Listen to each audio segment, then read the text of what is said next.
장 1절에서 2절 말씀을 근거로 성령의 열매를 맺는 습관을 가집시다. 이 기쁨의 말씀을 여러분들과 은혜를 나누고자 합니다. 믿음의 삶을 사는 영적 습관 만들기 시리즈 45번째 시간입니다. 46번째 시간입니다. 성경은 주 안에서 항상 기뻐하라고 말씀하고 있습니다. 빌립보서 4장 4절에 이렇게 기록되어 있습니다. 함께 읽어보도록 하겠습니다. 시작. 주 안에서 항상 기뻐하라. 내가 다시 말하노니 기뻐하라. 인생의 아픔, 어려움, 슬픔이 오더라도 성도는 기뻐할 수 있다고 이야기하고 있습니다. 왜 그럴까요? 그것은 바로 우리 내면에 주님이 계시기 때문이라는 것입니다. 우리가 주 안에서 기뻐하고 즐거워하는 것이 우리의 힘이기 때문이라고 성경은 말하고 있습니다. 그렇다면 우리는 그 기쁨, 그 주님을 어떻게 가질 수 있을까요? 오늘 본문 1절 우리 다시 한번 읽어보도록 하겠습니다. 본문 1절 시작. 그러므로 우리가 믿음으로 의롭다 하심을 받았으니 우리 주 예수 그리스도로 말미암아 하나님과 화평을 누리자. 아멘. 가장 먼저 우리가 해야 될 것이 무엇입니까? 바로 우리가 의롭다함에 대한 확신을 가지는 것이 기쁨으로 살아간다는 것입니다.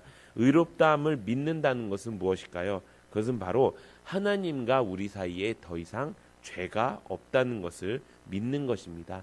그럴 때 확신이 생긴다는 것입니다.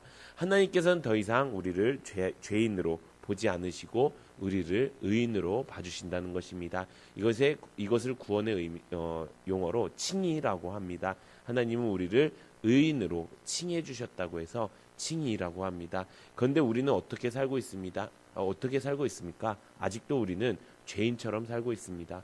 그러면서 습관적으로 이렇게 얘기합니다. 하나님, 나는 죄인입니다 라고 이야기합니다.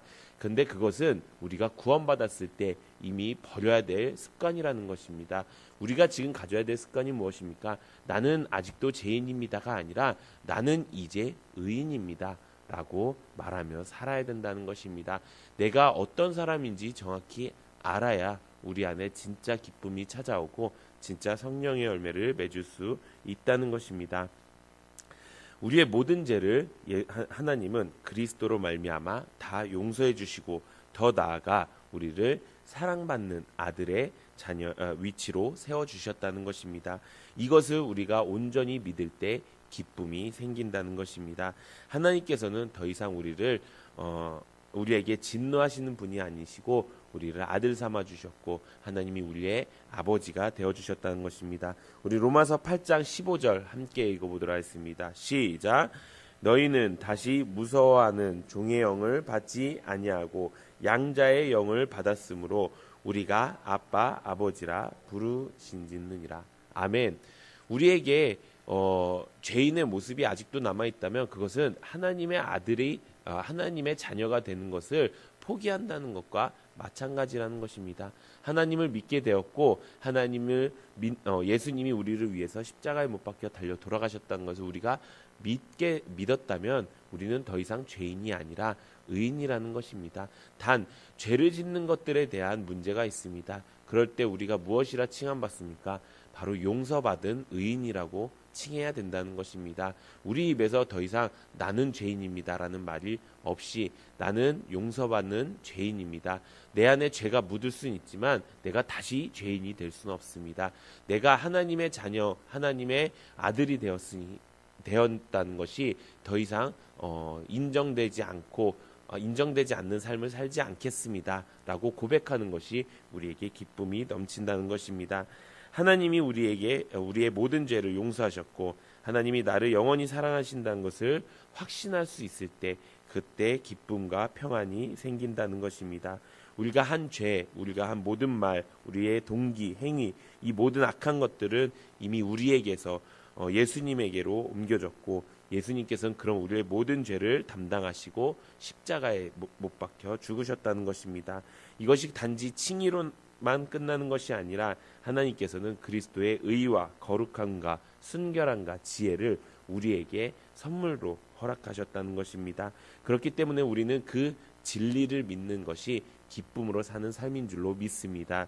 우리는 기쁨을 얻을 때 주로 어떻게 얻습니까? 우리가 행동했던 어떤 결과에 따라서 혹은 그 결과의 승패 여부에 따라서 우리는 기쁨을 누리게 됩니다. 그런데 우리가 기뻐할 것은 그것이 아니라 바로 하나님의 진리를 기뻐해야 된다는 것입니다. 하나님께서는 그렇게 우리가 행위에 따라서 기뻐할 것을 아시고 우리에게 진리를 허락하셨습니다. 어떤 것을 허락하셨냐? 하나님의 사랑, 영원한 은혜, 하나님의 용서, 구원, 하나님의 자녀된 것, 천국의 소망, 하나님이 우리를 위해서 우리를 그토록 사랑하시는 것, 이 모든 진리를 하나님께서 우리에게 주셨다는 것입니다.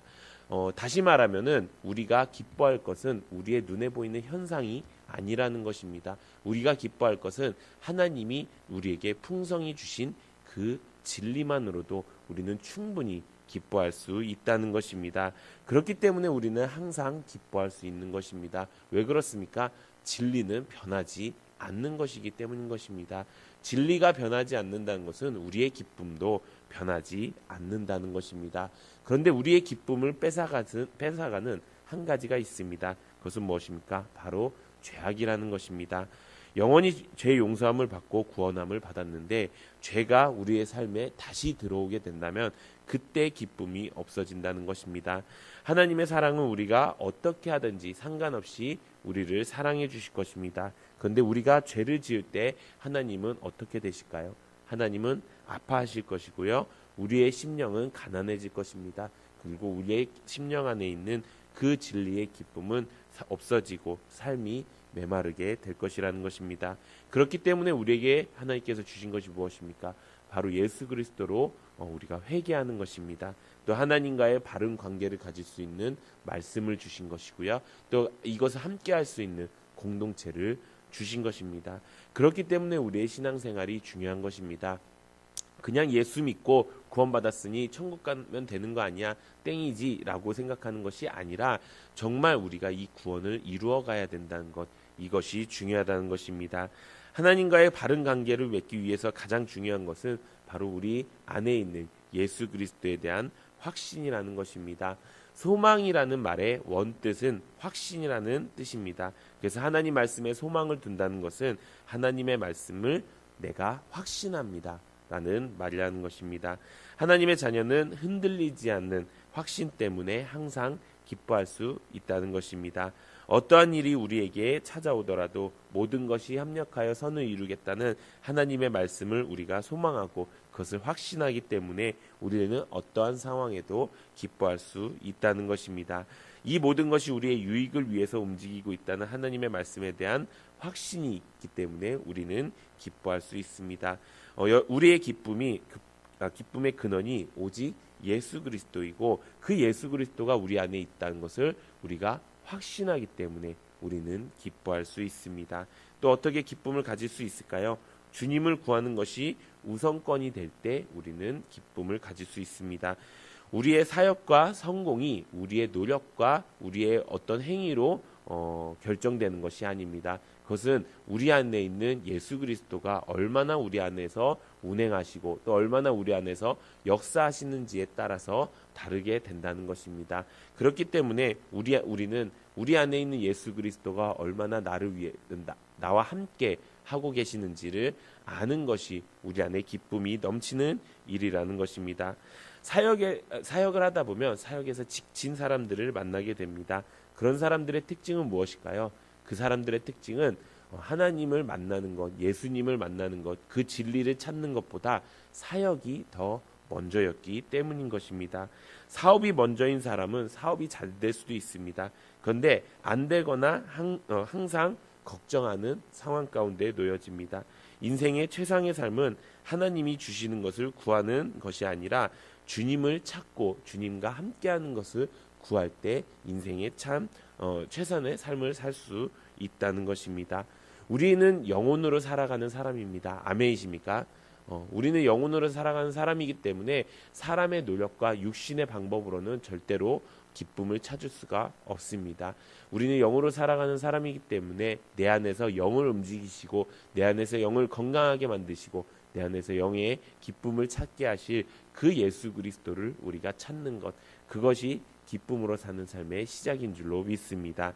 말씀을 정리하도록 하겠습니다. 우리가 기쁨을 누리는 것은 우리의 행동이나 우리의 어떤 노력의 결과가 아니라는 것입니다. 우리가 기쁨을 누릴 수 있는 단 하나의 이유는 우리 안에 있는 예수 그리스도가 있기 때문이라는 것입니다. 그리고 그런 예수 그리스도가 우리 안에 있기 때문에 우리는 죄인에서 의인으로 옮겨졌고 우리는 하나님의 자녀라고 칭함을 받게 되었다는 것입니다. 그것 하나만으로도 우리는 평생을 기뻐하며 살 수 있는데 하나님께서는 그것뿐만 아니라 우리에게 수많은 사랑과 또 수많은 용서와 은혜와 축복을 우리에게 허락해 주셨다는 것입니다. 이것은 그저 변하는 세상의 이치가 아닙니다. 이것은 평생 변하지 않는 진리인 줄로 믿습니다. 그 진리를 우리가 온전히 믿고 우리 안에 있는 예수 그리스도에게 집중하여 우리의 삶을 예수 그리스도와 함께 동행하면서 살아갈 때 우리 안에 기쁨이 넘치는 줄로 믿습니다. 이 기쁨이 우리 성도님들께 넘치는 삶이 되기를 예수님의 이름으로 축원드립니다.